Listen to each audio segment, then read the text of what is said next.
Hello and welcome to this session with the NACT and ACT, providing regulatory insights into IBOR transition. And I'm very pleased today to be joined by representatives from the official sector, both from the EU, the UK and USA. At our conference in the autumn, we conducted a session with David Bowman from the Federal Reserve Board of Governors and Al Hughes from the Bank of England, who offered some great insights into the workings behind the scenes when it came to the thinking behind LIBOR transition and the expectations of the official sector. And in fact, feedback from that session was so positive that I'm really delighted to say that David has joined us once again, this time alongside Tilman Luder, who is Head of Securities Markets at the European Commission, and Toby Williams from the Financial Conduct Authority here in the UK. For those of you who don't know me, I'm Sarah Boyce, and after many years of working in corporate treasury, I now provide policy and technical support here at the ACT, and seem to spend an awful lot of the last 3 years talking about LIBOR transition with several of the people on this call this afternoon, actually. However, the first job of the afternoon for me is to remind you that there is a toolbar at the right-hand side of your screen.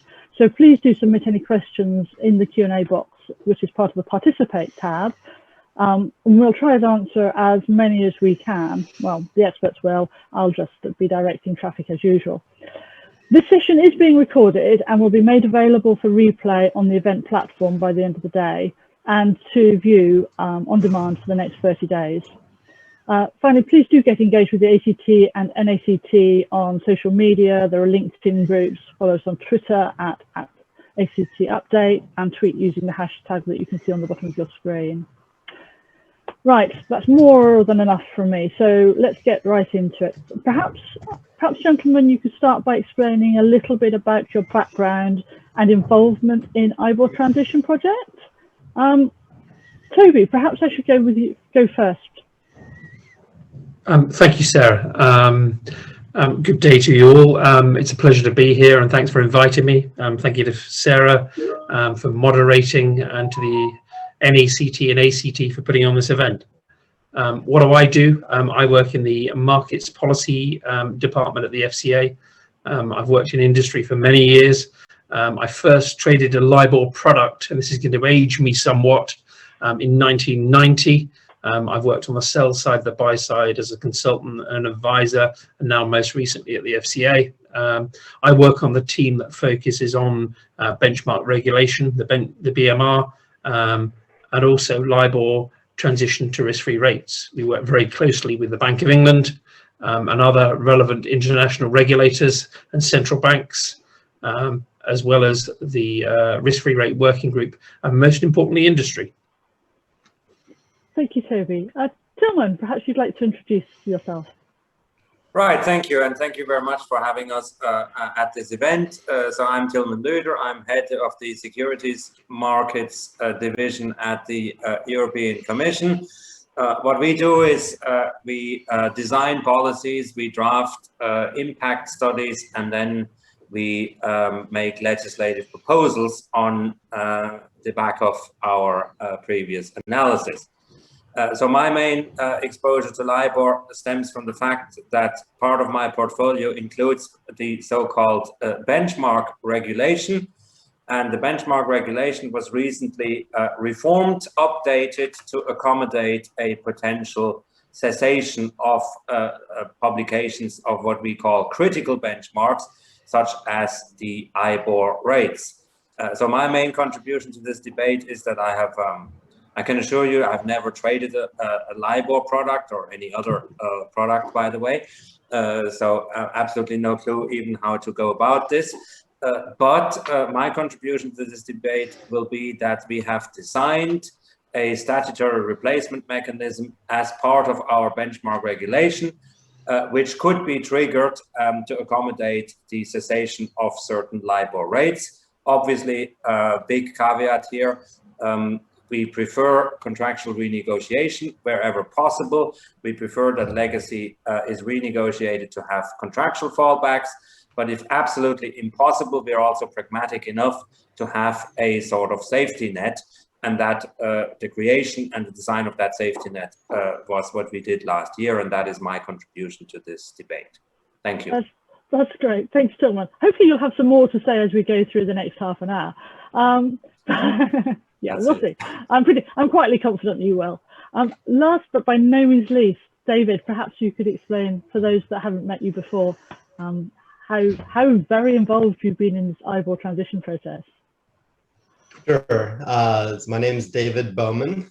I am a senior associate director at the Federal Reserve Board. I should note that everything I'll say today reflects my personal opinions, not necessarily those of the board. So I have been involved in the LIBOR transition for a fairly long time. I was there nearly at the beginning, not with the charges of manipulation, but soon after. I helped with the formation of the FSB's Official Sector Steering Group in the United States. I helped with the formation of the ARC, with the formation of the ISDA protocol. My main role, apart from interacting with the FSB, is I'm the lead staff member from the board, interacting with the Alternative Reference Rates Committee, or ARC. So I work with them to kind of shepherd things through. I don't tend to think of myself as the shepherd. I tend to think of myself as the sheepdog in that process, but we try to work collectively to get ourselves through it. Whatever it takes, David, whatever it takes. Thank you very much indeed. So let's turn now to sort of progress to date. And it's probably easiest if we start at least initially to go sort of jurisdiction by jurisdiction and think a little bit about where we are now. Toby, as it might be argued that the FCA were the instigators of this change, certainly the shorthand is that Andrew Bailey's speech in 2017 kicked all this off. I know it's not quite correct, but anyway. Perhaps you'd like to outline where we are, where we've got to. Yeah, thank you, Sarah. So a bit of background on why we're moving and what we're moving to. The FSB and IOSCO have been leading interest rate benchmark reform for several years now. Andrew Bailey, whilst he was the chief executive of the FCA, kick-started LIBOR transition with his speech back in 2017. He made clear that despite improvements, LIBOR could not be sustained. Transition is incredibly important in order to reduce the financial stability risks arising from the widespread reliance on LIBOR relative to its underpinning transactions. LIBOR's fundamental weaknesses were highlighted as recently as March last year, when the pandemic caused disruption to financial markets. We saw LIBOR rates and hence costs for borrowers rise as central bank policy rates fell, and the underlying market activity was lower than normal. This prevented the rates cuts from being passed on to you and the real economy. This is why the adoption of robust interest rate benchmarks anchored in active liquid markets such as risk-free rates is so important, and there are clear benefits to borrowers. Together with averaging compounding over the interest period, risk-free rates are less prone to volatility, i.e. spikes in interest rates, because of temporary liquidity conditions in the underlying markets from which benchmarks like LIBOR are derived. In some jurisdictions, there is still a debate about credit-sensitive rates as a replacement to LIBOR. You've heard the public remarks by the FCA, the Bank of England, the SEC and CFTC cautioning against use of these rates as they are derived from CP and CD markets. In times of stress, they're influenced by liquidity rather than credit. So these rates can behave in a volatile way when there are liquidity problems in the markets, as we saw last year. And they carry significant risks for people who are paying such rates. Therefore, it's important that overnight rates are the common anchor point for all jurisdictions involved in benchmark reform initiatives in line with the FSB's recommendations. Now to the progress in sterling markets. Of course, transition in each jurisdiction is being spearheaded by the national working groups and local authorities. In sterling, there's been a lot of great progress made through the partnership between industry and the official sector. Quickly to summarize, in derivatives, a particularly important part of transition has been building liquidity in compounded SONIA derivative products.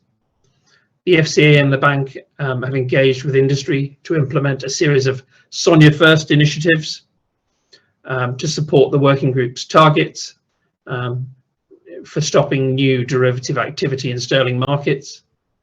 The initiatives have supported the development of deep and liquid derivative markets in sterling, which is a crucial part of a smooth transition. We've seen a decisive shift in the center of gravity in swap markets, with SONIA having a market share of in excess of 70% and rising. As for existing derivatives, ISDA's work on fallbacks has established clear consensus for calculating fair replacement rates for LIBOR when panels end, using compounded risk-free rates plus a fixed adjustment spread. The ISDA protocol has seen very significant take-up. We estimate 85% of uncleared sterling swaps by volume are covered by the protocol. And if you throw in the cleared population of trades that are due to be converted at the clearing houses on similar terms, that number rises to around 97%. I remind all participants and all of you here that adherence to the ISDA protocol is still open for those who have uncleared LIBOR derivatives, not just for ISDA members. In the cash markets, briefly, the bond market has led the transition here in the UK. For some time now, new floating rate notes have referenced SONIA instead of sterling LIBOR.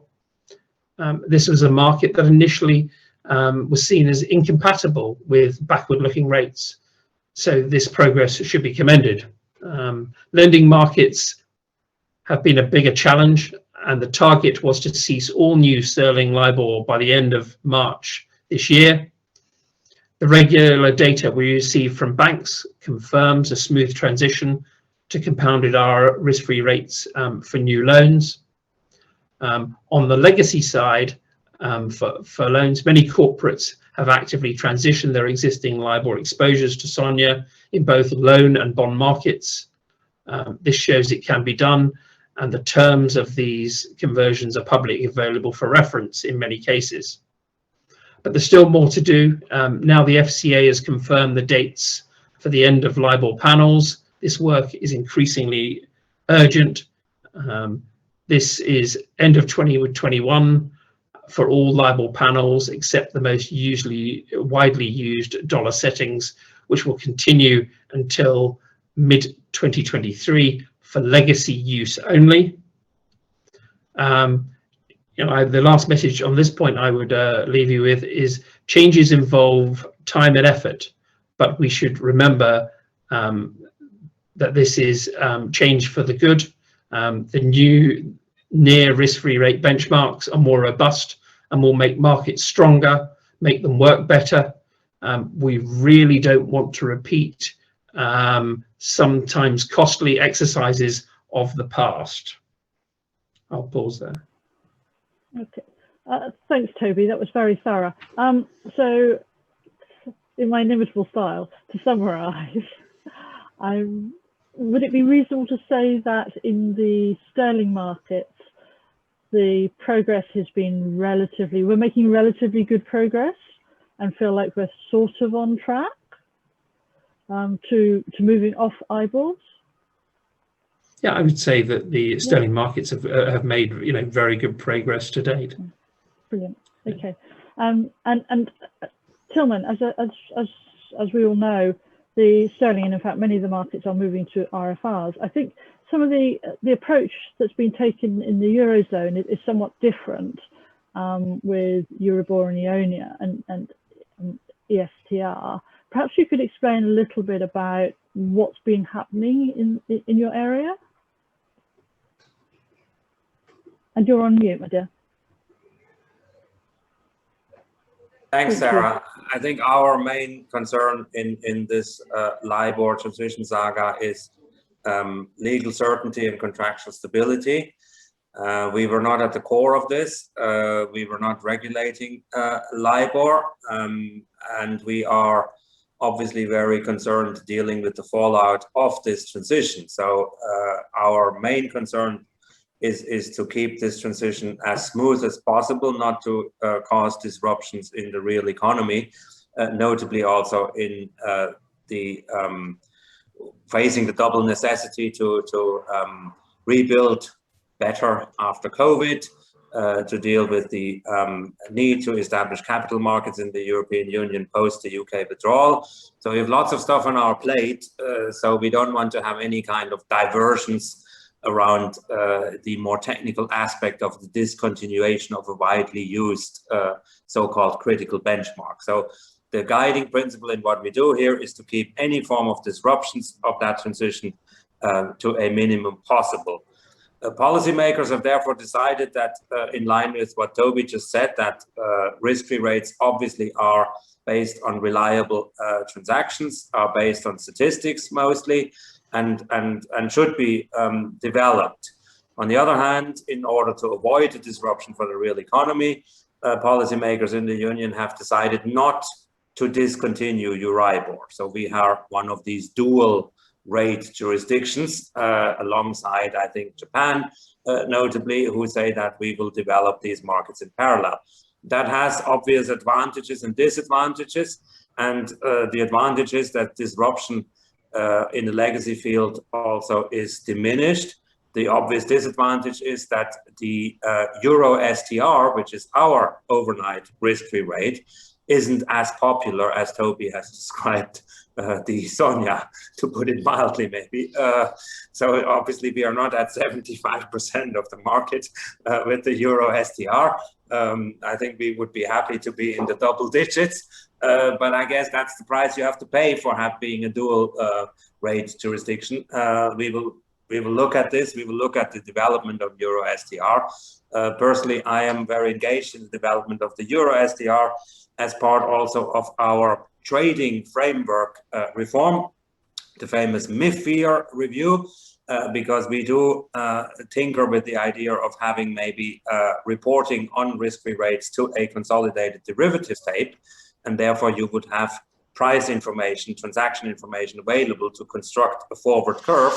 And we are doing lots of work on that front to develop the Euro STR, despite the fact that Euribor will not be discontinued. So that's the biggest challenge that I guess I have at the moment. On the other hand, we're very concerned about legacy. So let me just tell you that we have a project now to exercise our statutory powers for the first time. Contrary to expectation, has nothing to do with the dollar. It's actually the Swiss franc. And the Swiss franc will be discontinued, all tenors, at the end of the year, and we have many banks across the European Union, concentrated a bit in Poland, Austria, and a bit in Italy, who have had the idea that it would be really good to have retail mortgages referencing the Swiss franc LIBOR. And that those were conducted at a time of innocence around 2008, 2010, when we didn't yet know about the LIBOR scandals. And of course, mortgages tend to be 30 years, so they will be still in course at the end of 2021.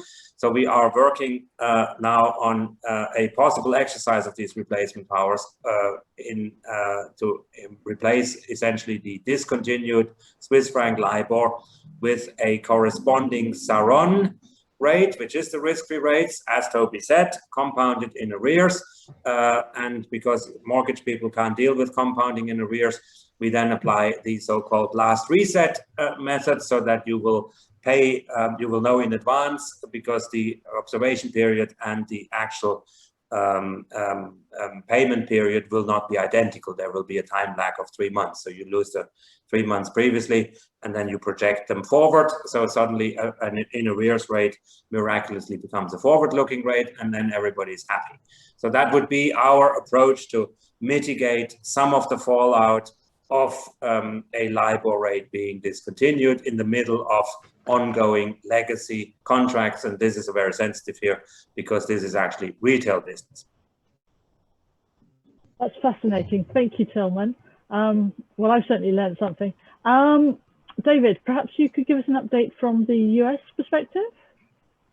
Sure. I would say we lie somewhere in between the extremes of the UK and the Euro area overall.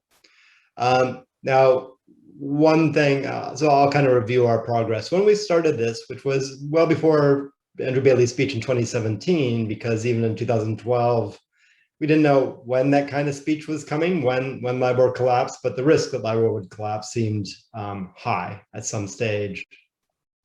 When we thought about that in the United States, and we thought about, well, what rate could people move to if LIBOR did collapse,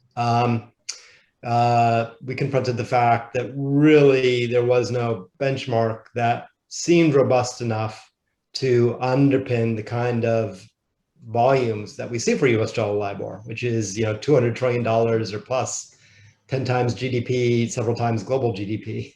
And so we established the Alternative Reference Rates Committee, or ARC. They set out a set of highly rigorous criteria because, again, as Toby said, we don't want to go through this again. Had LIBOR collapsed in 2012 or 2009, it would have caused widespread financial stability disruptions across the globe.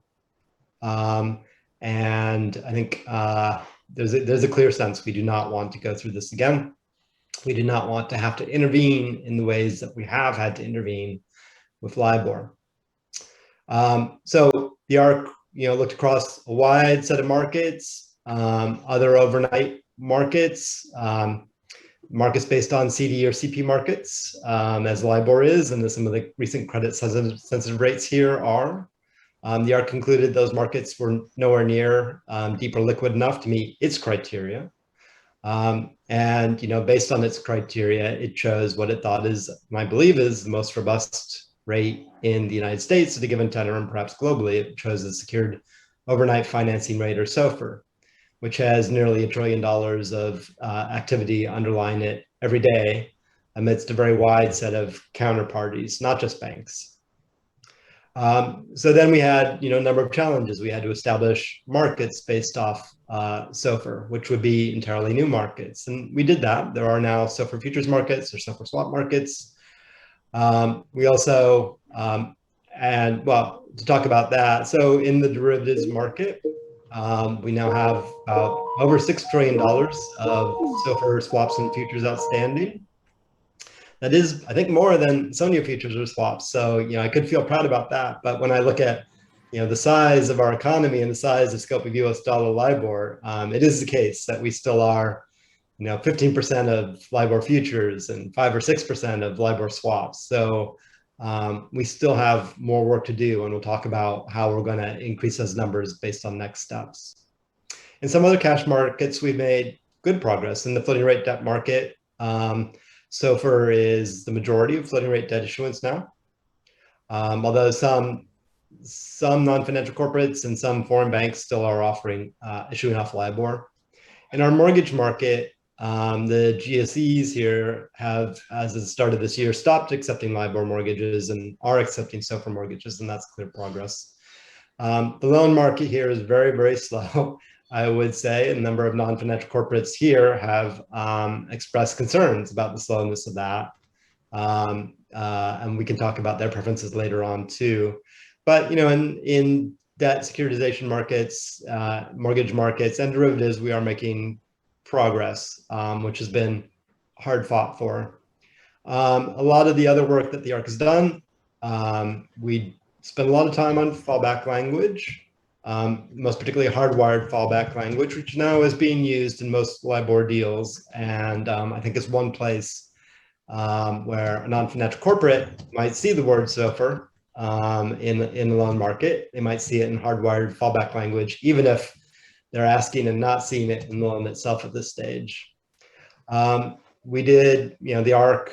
I worked heavily with ISDA on the ISDA protocol, and that seems a key step in financial stability.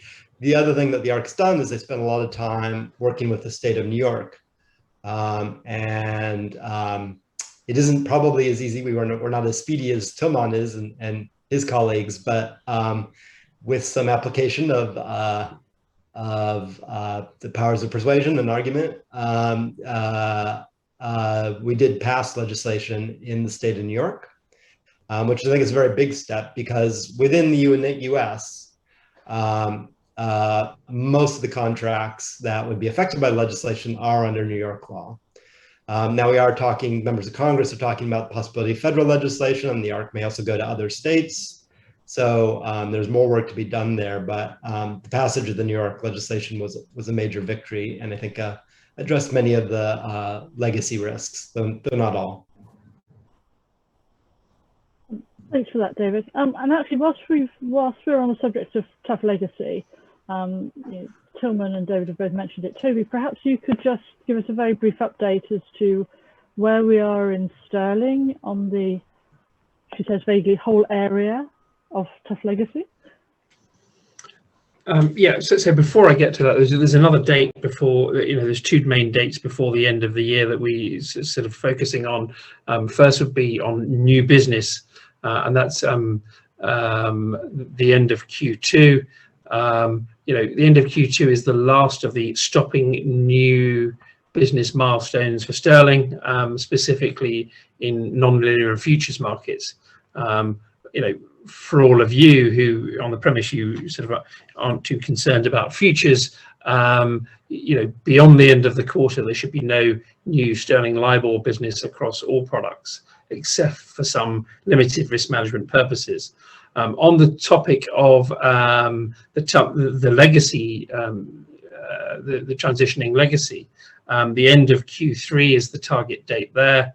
Now that the key Q1 target date has passed for stopping new business, the risk-free rate working group roadmap suggests firms should complete active conversion or otherwise adopt robust fallbacks by the end of Q3. That's the end of September, in just over 3 months' time. You will have heard us say before, in the context of LIBOR transition, you don't want to leave your Christmas shopping until Christmas Eve. You need to be mindful of the time and resource it takes to renegotiate contracts. The end Q3 target is there to help you to avoid that resource squeeze at the end of the year, i.e. for consultancy, for IT, for legal, all sorts of things. I do want to sort of provide one other observation on how this might work, where firms are planning to use conversion mechanisms that see the last reset before the end of 2021 being based on LIBOR before moving to an alternative rate. So, for instance, by contractually agreeing now that the first reset in 2022 uses an alternative rate. This is an example we set out in our LIBOR conduct Q&A, which some counterparties may wish to consider, given the current interest rate environment. Even though the transition wouldn't take effect until the end of the year, you can still agree those conversion mechanisms now in line with the Q3 milestone, and we would encourage you to do so. So the key message here for you to take away is that you need to act now to determine when and how to convert your legacy contracts through conversion conversations with your banks and advisors, etc.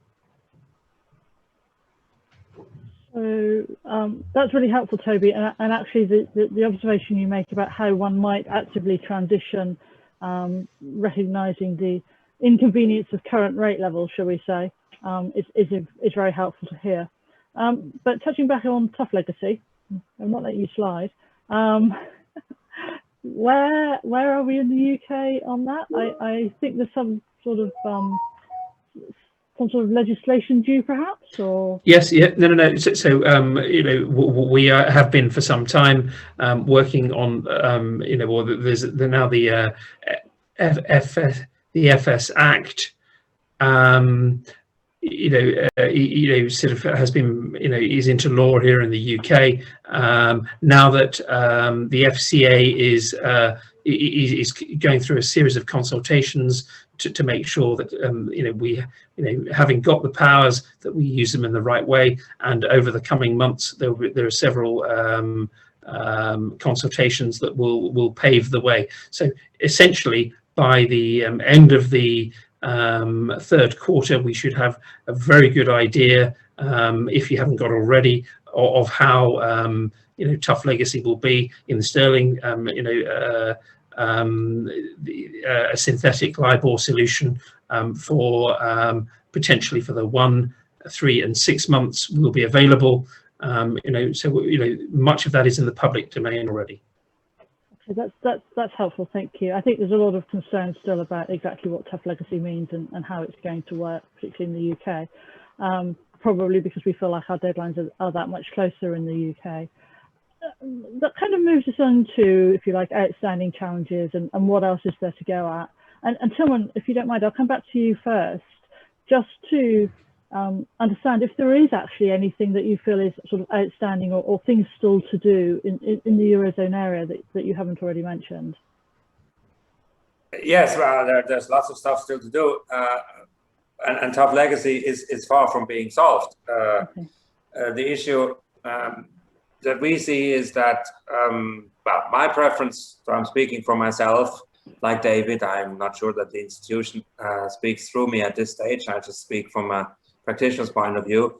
The preference is that you sort out your tough legacy before you announce end dates.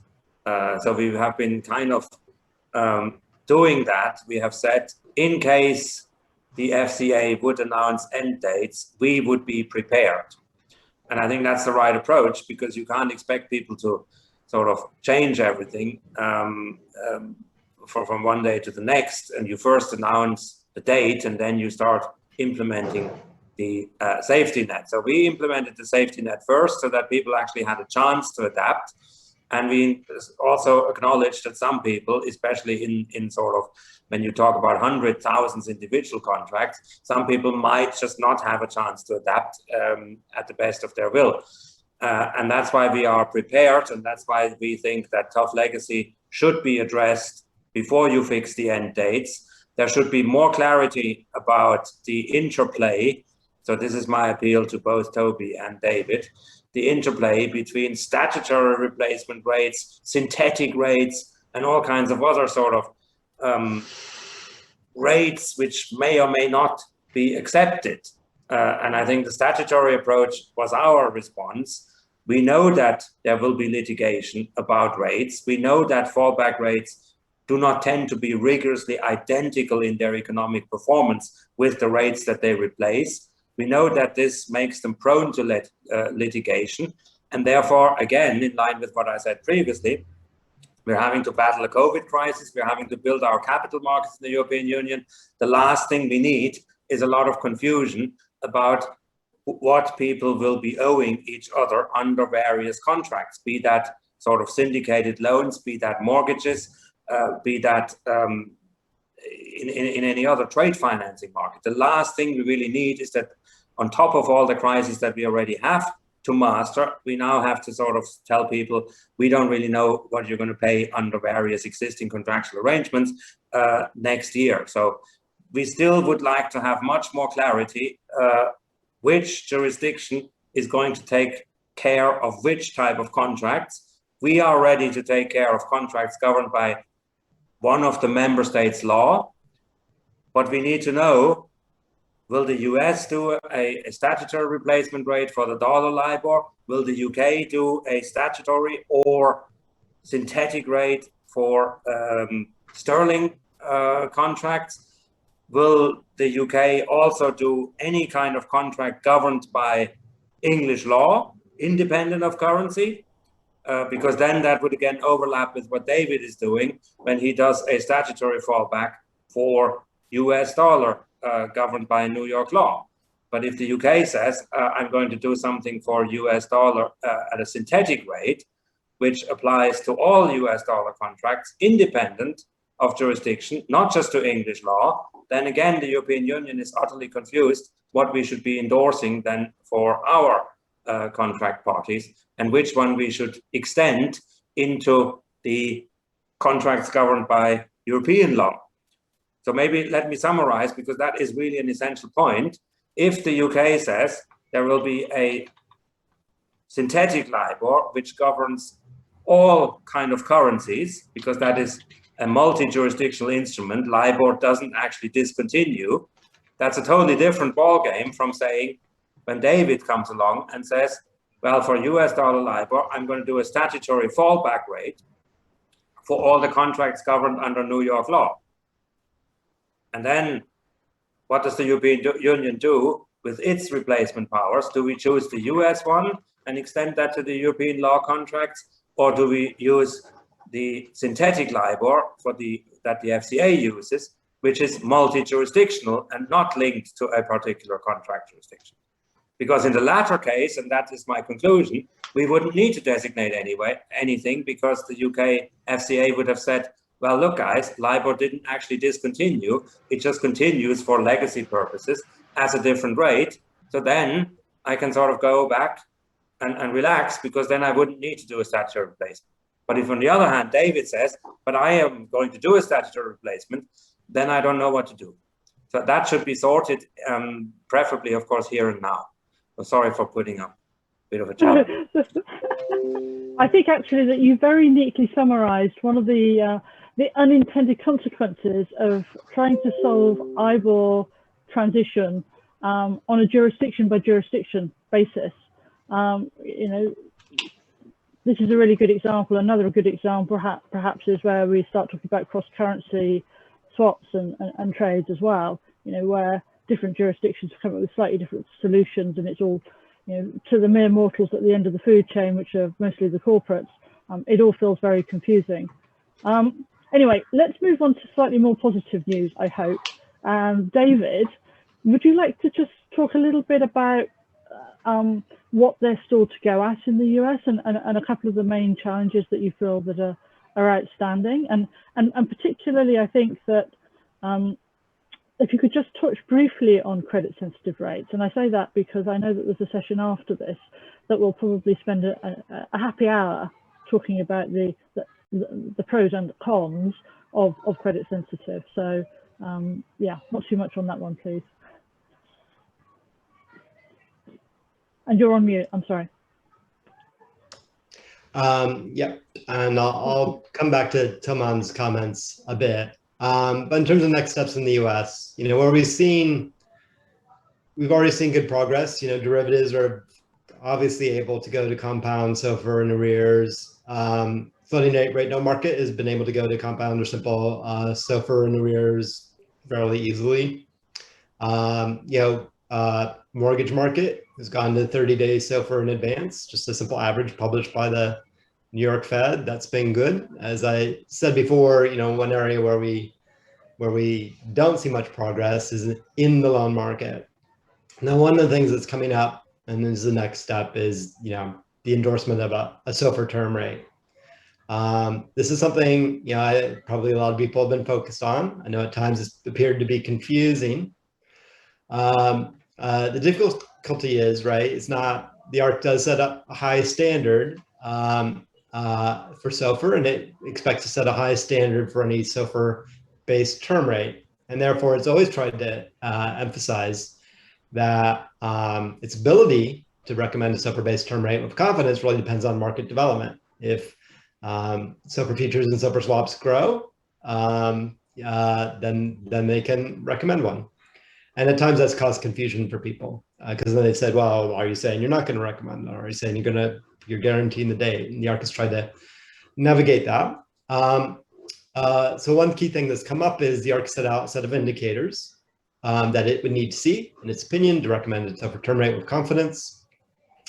Yeah, those are predicated around continued growth in SOFR derivatives. They are growing. SOFR swaps have doubled since the beginning of the year. continued inroads in cash products to use of actual SOFR. We are seeing that. As I said, we've seen mortgages move over this year. We're seeing beginning signs of use of SOFR in securitization markets. Some non-financial corporates, I mean, most of them are reporting that they're having a very hard time getting their banks to talk about what they will do. And getting SOFR offerings out, though that is what they would prefer. But in talking to some of them, some of them are expressing more optimism. In syndicated loan market, it's difficult because if you're a large corporate, you can need a large number of banks all to be able to do the same thing, and that apparently is difficult in the U.S. context.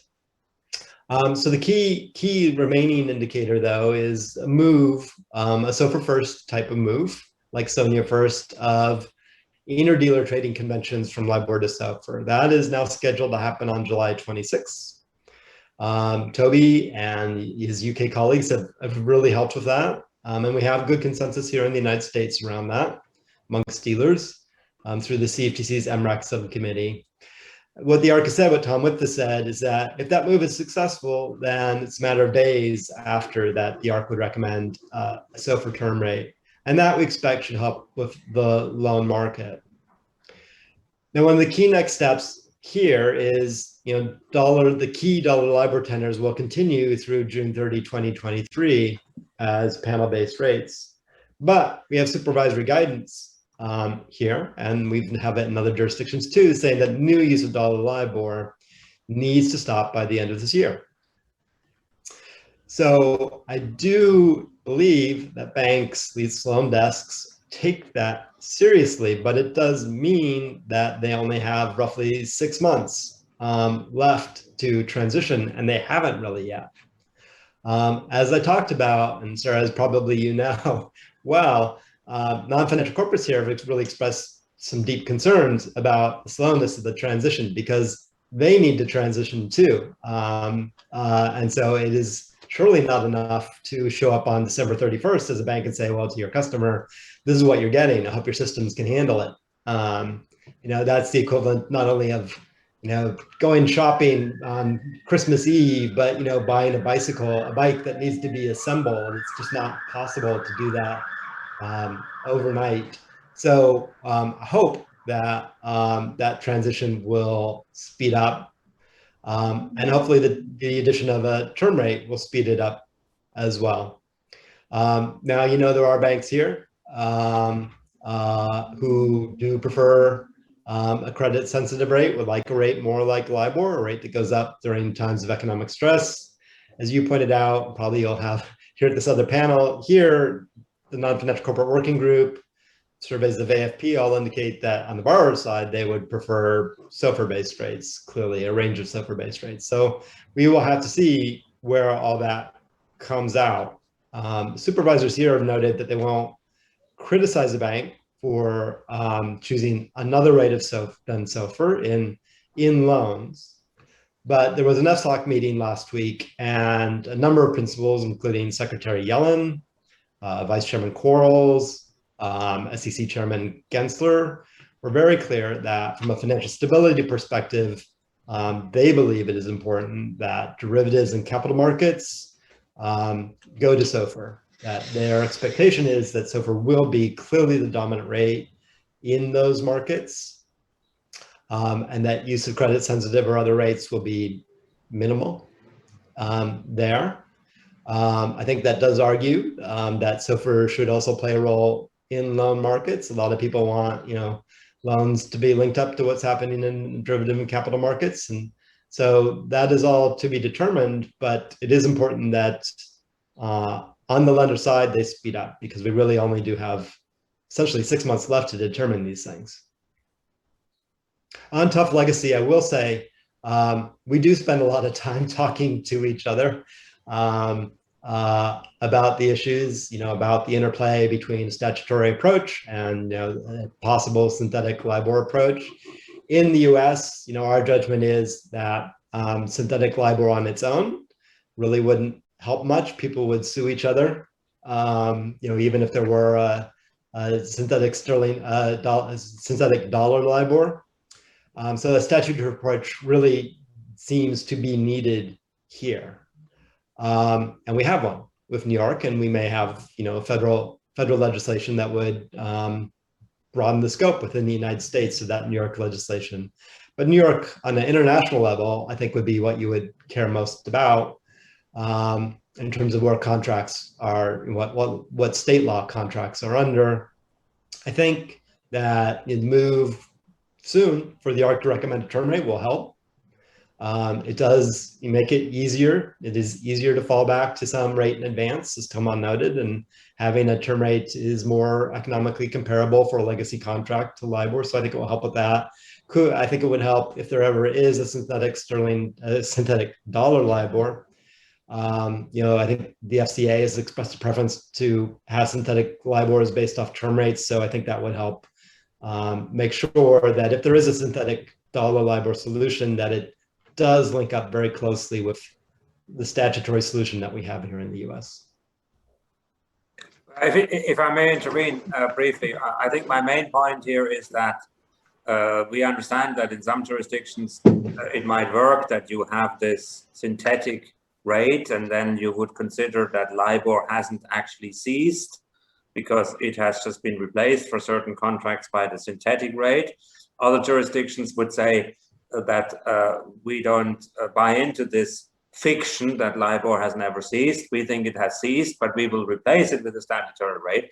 That's all legal mechanics. I don't care that much about it, as long as the rate is the same one. In the synthetic rate, it's the same one as the statutory replacement rate, because we need one rate which we then incorporate into the contracts which are governed by our laws. Yep, and I know we're over time, but I would just say that a dollar SOFR term rate can help to ensure that if there is a synthetic dollar LIBOR rate, that these things do link up well together. I always tell our events team that we could definitely run for an hour in these conversations, and they only ever give us 45 minutes. So I apologize, gentlemen. Just very, very briefly, maybe 30 seconds from each of you about what do you think corporates in particular should be doing now and in the next 6 months? Who would like to go first? Toby, very briefly, she says, waving her pen fiercely. Okay, very quickly. So with the taps turned off new business completely, after the end of this month, accelerate your efforts to accelerate your conversion of your legacy stock. For derivatives, if you haven't signed up to the ISDA protocol, think about doing so, or coming up with other mechanisms to solve that. Don't just consider your LIBOR exposures in a conventional sense. With banks, you may have other references to LIBOR. Think about those. The fourth one is regarding credit-sensitive rates. Let's not repeat the problems of the past. And finally, time to act is now. Don't wait until Christmas Eve to do your shopping. Nobody wants that gift from the petrol station. No. Tillman, have you any sort of advice for corporates for what they should be doing now? Yes, well, I'm mostly echoing, of course, Toby. These rates will discontinue. Don't count on them being extended once more. Don't count on another one of these sort of middle of the road approaches that we end some of them and we continue others, but only for tough legacy. It's tempting to say, well, that's a really good approach. And nobody gets hurt because it's just extended for tough legacy after all, and tough legacy is not going to determine the future. It's just winding down stuff. Don't count on it. Do your contractual renegotiations, but ultimately to the European counterparts, I also have to say, as the European Commission, if it's absolutely not possible, we will not let you down. We are ready and prepared with our statutory powers. Thank you, Tillman. And David, finally. In the US context, I guess I would say two things. This is a time of change in the loan market. The US loan market, as far as I can see, hasn't changed in 30 years. Every day, everyone has come in and done the exact same thing. It's LIBOR plus 50 or whatever it is, right? This is not that period. This is a time when change. And the thing I would say most to corporates is you should shop around. If your lead bank isn't offering you the rates that you want, or just isn't communicating with you, this is a time when you may need to think about, other banks. And I think you should be talking to a lot of banks at this stage and letting the market compete to get you to a best solution. You shouldn't rely on everything just being as it was. This is a change in a market that really hasn't changed in a long time. That's the key thing. The other thing that we're working on quite a bit, we're trying to, is, with the vendors here that service non-financial corporates. Of course, first, non-financial corporates need to establish what's going to happen with their loans. So that's key. But when they find that out, then they're going to have to work with vendors to make sure that they, as borrowers, can be ready to take in those rates and do the things that they need to do. And we're also seeing that vendors in some cases are slow. And so that's an area of concern for us here in the United States too. Okay, that's great. Thank you all very much indeed. As you know, we're over time, so I shall very quickly say thank you to David, Tillman and Toby. It's really helpful. And thank you to the audience for all the questions. Needless to say, we haven't really got to any of them. But you can watch this session again on demand, and I would highly recommend that, because there are lots and lots of really interesting and useful nuggets buried through this conversation that it's very much worth listening to again and just pondering what they actually mean for you in practice. There is actually a discussion zone on the website as well that's with a LIBOR area, especially for these sorts of conversations, so please do go there. And also a quick pitch for our virtual exhibition hall. The attendees there, exhibitors there, are very happy to talk about LIBOR transition, and just a hint, there are prizes to be won, so it's definitely worth a visit. Finally, please do fill in the speaker survey, which you can find on the participants tab, and we very much appreciate the feedback. Thank you all very much indeed, and as Toby has said, please just don't wait for Christmas Eve. Goodbye and enjoy the rest of the conference.